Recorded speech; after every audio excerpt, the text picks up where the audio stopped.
For those of you who have never been into an addition on a historic home, I want to show you why so many contractors have such a hard time with the building science. It's not because they are not thinking clearly. It's because what they have to deal with is very, very challenging.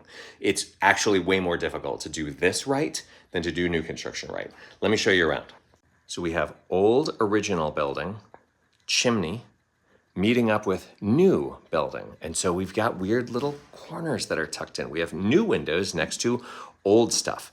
How are we going to air seal this, for example? Right there. That's weird. So that's one thing. We also have chimney being capped off and then old roof being continued, new roof coming on. Is this a vented space? Is it unvented? How do we vent that? Where is the insulation going to go? How thick does the insulation need to be? When it comes down here, we can only fit about 4 inches of insulation up there. Do we try to put a 6-inch bat? Do we try to put our 38-inch bat? How are we air sealing these spaces where you can see light coming in, right? Whose job is it?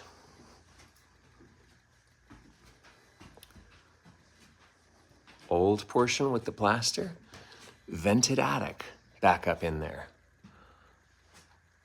How are we going to be putting the air sealing where it belongs so that it makes the biggest difference, so that then the insulation goes on after it and it can do its job with the biggest difference? Here we can see this wall has no top plate. So this is a wall where we've got air inside the wall that can be sucked up into the attic, and the attic is going to be doing that. Sometimes the attic is pushing. Actually, the house is sucking air down all summer long when we're making the house cooler. Here's another example of that over here. We have a wall with a top plate and we have a wall without a top plate. How are we going to do this? Old ductwork, do we need to disconnect that? Old laundry things, where is that going to go? How are we going to plug that stack up?